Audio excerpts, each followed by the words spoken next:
headlights pointed? In front of me. In front of the truck. I'm sorry? In front of the truck. And what were you able to see of the front lawn of the 𝗵𝗿 residence that very first time you passed? I was able to see the entire front lawn. And about what time was it that you first passed 3450 Road? About 2:45. Now, as you continued along past the driveway, did you continue to have all of those headlights on in front of you? Yes. And as you continued along, what were you able to see of that front lawn? How much of it? A very large portion, almost to the front steps.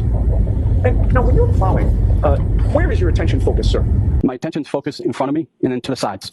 Why would your attention be focused to the sides? I am trying to be aware of any side traffic, any pedestrians, and, God forbid, any animals. And when you were passing the 𝗵𝗿 residence, as you pass every home, what attention do you pay to the sides of the road and the lawns that are adjacent to the road? I'm, again, making sure that there are no animals, no pedestrians, and making sure no one's coming out of their driveways, not expecting to see me. And with regard to Exhibit 66, do you see the flagpole there? Yes. Is that something you had seen previously? Yes. And when you made that first pass by that residence at 2:45 in the morning, sir, with your headlights on, what, if anything, did you see on the front lawn in the area of the flagpole? I saw nothing.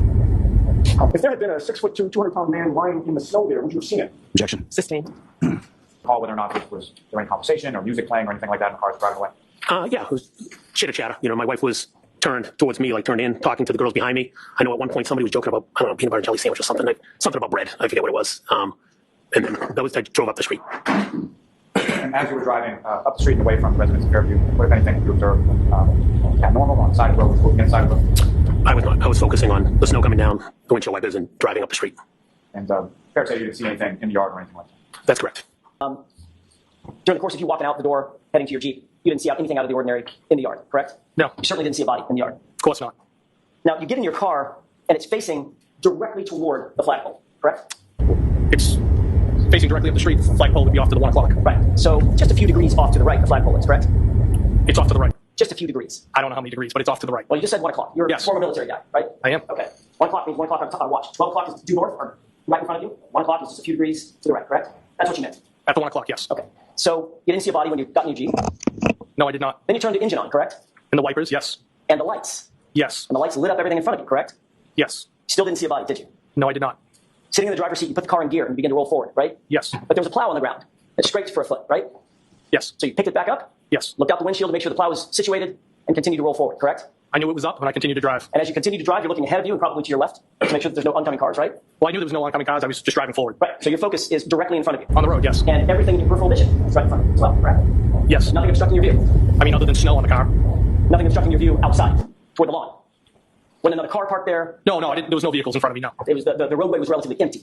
There was no cars. And you didn't see a body then either, did you? I did not. And as you drive past that flagpole with everything lit up and everything in your peripheral vision, you still didn't see a body on that. And against that white snow, did you see a black baseball cap? Absolutely not. And as you sat in that driveway, you also did not see a black sneaker? Absolutely not. And you also did not see 45 pieces of red plastic? No. Or even one piece? No. And you certainly did not see a 6'2" man on the lawn of your girlfriend's parents' home, correct? No, I did not. You saw nothing unusual in that front area of the lawn, correct? No, I did not. Caitlin got into the Jeep. Correct. The plan was for you to drive the Jeep back to Easton with her, correct? Yes. You backed out of the driveway, correct? And you turned the rear end of that car toward Cedar Crest, correct? Not towards Cedar Crest. I was going up the hill. So Okay. it's your favorite. If I suggested to you that going up the hill would take you towards Chapman, does that make sense? Yeah. Okay. And the other end of the street was Cedar Crest, right? Was that way? Yes. Okay. So the rear end of your car was towards Cedar Crest, and you were facing up the hill towards Chapman, right? Yes. All right. That would have meant that you were driving your vehicle past really the entire length of Brian Albert's front lawn, correct? Yes. And the front lawn would have been on Caitlin's side of the car, correct? Yes. And you drove past the flagpole that you're familiar with, correct? Yes. And as you drove past that entire front lawn, you never saw any of the things I previously asked you about: the baseball hat, the sneakers, the pieces of red plastic, or a 6'2" man, correct? I did not. You saw nothing out of the ordinary, correct? Correct. And you saw no tire tracks in the snow leading to the Albert's front lawn, did you? I did not. You didn't see anything that would lead you to conclude that there would have been a car crash there, correct? Absolutely not. Sustained. None of the other three people yelled out that they saw a body, correct? Correct. You got into Jennifer McCabe's vehicle, correct? Yes. And you were seated behind the driver, correct? Yes. And the driver was Matthew McCabe, correct? Correct. Jennifer McCabe was in the front passenger seat? Yes. And Sarah Levinson was sitting next to you behind the front passenger, correct? Yes. Matthew McCabe backed the car out of the driveway and then headed up toward Chapman Street, correct? Yes. That meant that the passenger side of the vehicle was closest to the Albert home, correct? Yes. So that meant that Sarah Levinson and Jennifer McCabe were in the seats that were closest to the Albert home, correct? I'm sorry, could you repeat that? Sure. As Matthew McCabe was driving that vehicle alongside the Albert property line, Jennifer McCabe in the front passenger seat and Sarah Levinson in the rear passenger seat were the closest two people to the Albert home, correct? Yes.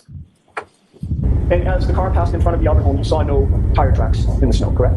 I don't remember. You claim now to have seen a black object in the snow, correct? Yes. Object is the term that you used when you were finally interviewed about this matter, correct? A black object, yes. Right. You never before ever told any investigator that what you actually saw was a black blob, correct? I don't remember. And you also never, ever told any investigator that this black object that you described was actually 5 feet or 6 feet long, correct?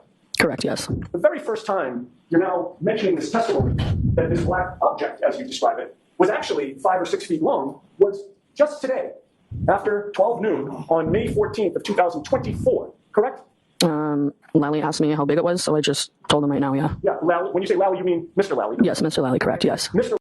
And so as with that vehicle, as with the one that the husband was driving, which side of the vehicle would have been closest to the house in there? Passenger. Now, as you're driving past the house, heading to the house, how were you positioned within the car? I'm turned chatting to the girls. So, and when you're turned, are you turned towards the window or are you turned towards the console? Which way? Turn the console towards the back seat, so my back is to the window. The vehicle was facing towards the house, and by that I mean, was it the side you were sitting on or the side that Ms. Levinson was? The side that Sarah was sitting on. And that would have been the passenger side, is that correct? Yes. And at the time that the vehicle was driving by the house, what is it that you were doing at that time? We were having a conversation, so Jen was kind of facing towards the back, towards me and Sarah. We were talking about making PB and jelly sandwiches because there was some peanut butter and jelly and bread in the car, so talking about that. But yeah. And so when Ms. McCabe, she's in the front seat, is that right? Yes. And she's talking to you and Ms. Levinson, correct? Yes. And how is it that she's positioned talking to you in relation to the seat that she's in? Yeah, I would say she was kind of turned back a little bit towards us in the back seat. And what I'm asking is, she turned towards sort of the center of the vehicle, or she turned towards the window next to you? Towards the center of the vehicle. And you're speaking to her and to Ms. Levinson, correct? Yes. Which direction are you facing? I'm facing towards Sarah and Jen. And which direction is Sarah facing as you're having this conversation? Towards me. And as you drive by home, what, if anything, did you observe? I did notice behind Sarah and Jen, I did notice something out of the ordinary, like a black blob in the ground by the flagpole. And from where you were situated in the car, you know, what was the lighting like over in that area of the yard that you saw? The lights were? It was pretty dark out, but the snow was kind of heavy at that point, so couldn't really see too much. But So snow coming down at that point? yes. And if you know about where in relation to the flagpole was this black object that you saw? I'd probably say like close to like the street, but like in their lawn, right kind of in front of the flagpole next to it. Now, when you walked out the front door, where was your attention directed? When I walked out the front door, I recall somewhat looking down, trying to make sure I didn't slip. The ground was completely covered with snow at that point. And then my direction was towards Tristan's car, so to the left. Then once I got in the car, I was turned again to the left, speaking with him for the majority of the first couple minutes of our car ride back home to Easton. Now, so when you exit the door, you come onto the brick steps, correct? Yes. And brick steps are covered in snow at that point? Yes. Do you recall what you were wearing on your feet? Like high heels, flats? I think I had high heel like boots on, something of that nature. You're walking down the brick steps that are covered in snow in high heel boots, correct? Yes. And then you're walking over to your car and getting in the passenger side, correct? Yes. And at any point in time, at any point in time in any of the sequence, have any reason to look over to the front yard area of the parents' home in the area of the front? I did not. When you get in the car and you're driving away and you're talking to Tristan, is that correct? Yes. And so Tristan's driving, you're in the passenger seat, is that correct? Yes. So you're looking at him but away from the front lawn as you're driving, correct? Yes. Correct. So Tristan Morris backed your Jeep out of the driveway, correct? Yes. And the tail end of that Jeep, when he backed out, would have gone toward Cedar Crest, correct? Correct. Which would mean that the car was now facing toward the Chapman Street side, correct? Yes. And that would mean that your Jeep, being driven by Tristan, would have driven directly by your parents' full property line, correct? Correct. And you were on the passenger side of the car, correct? Correct. The passenger side was closest to your parents' front lawn as you were driving away, correct? Yes. And you drove past the front lawn, correct? Yes. You drove past the flagpole, correct? Yes. And in all that time, from when Tristan Morris pulled out of the driveway and drove right by your parents' front lawn, you never saw anything of the things that I previously asked you about, correct? I did not, but I also was not looking. You saw no baseball hat, no sneaker, no pieces of red plastic, and no 6'2" man, correct? Correct, but I also was not looking out my window. Okay. Let me ask you this. Did anybody in this courtroom ask you if you were looking out your window? Objection, Your Honor. Sustained. That was an answer to a question that nobody asked you, correct? Objection. Sustained. No, right? Yes. Matt McCabe was driving. Yes. Jennifer McCabe was in the front passenger seat next to him. Yes. Julie Nagel was seated behind the driver, behind Matt McCabe, right? Yes. And you were seated in the second row passenger seat to the right. Yes. Behind where Jennifer McCabe was sitting. Yes. And the car backed out of the driveway, correct? Yep. And the rear of the car was then facing towards Cedar Crest? Correct. And the front of the car where you were going to drive toward would be toward Chapman Street, correct? That's correct. Which would have put you driving right past the Albert property line, correct? Yes, correct. And you were closer to that property line than Julie Nagel was, correct? That's As correct. you drove past? Yes. And as you drove past that front lawn, you saw nothing out of the ordinary, right? I wasn't looking, but yes. Okay. Now, as the vehicle is going by the house, as you make that observation, what, if anything, did you say in the backseat of the car? I did say out loud. I was like, I think I might have saw something. I'm not kind of sure what it was. But I was also intoxicated drinking, so didn't really know what it was, what I saw. But Sarah was like, "What, Julie?" And I was like, "I don't know what it was." And then that was kind of really it. And that was sort of the end of the conversation in reference to that, is that correct? Correct, yes. While you did that, sir, Julie Nagel never said, "What was that?" Did she?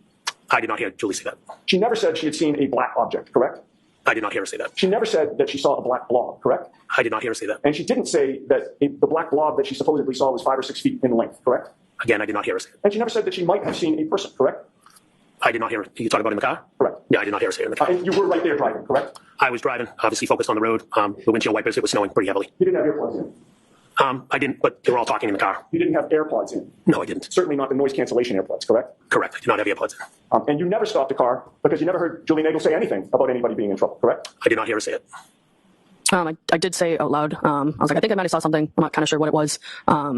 But I was also intoxicated drinking, so didn't really know what it was, what I saw. But Sarah was like, "What, Julie?" And I was like, "I don't know what it was." And then that was kind of really it. And that was sort of the end of the conversation in reference to that, is that correct? Correct, yes. You also didn't hear anybody. You did hear some girls in the back, since they were so chatty, talking about bread and sandwiches or something, right? Correct. But you never heard anybody say anything about noticing anything out of the ordinary, correct? Correct. You didn't hear Julie Nagel say that she saw a black object in the yard. Never heard that. But you would turn around looking right at, according to you, correct? Correct. Indeed, engaging them in conversation, according to you. Correct. So that you can make sure that you weren't looking out the front or right windows. Objection. Can you answer that? Is that why you did it? No, that's not why I did it. I was talking to the two girls.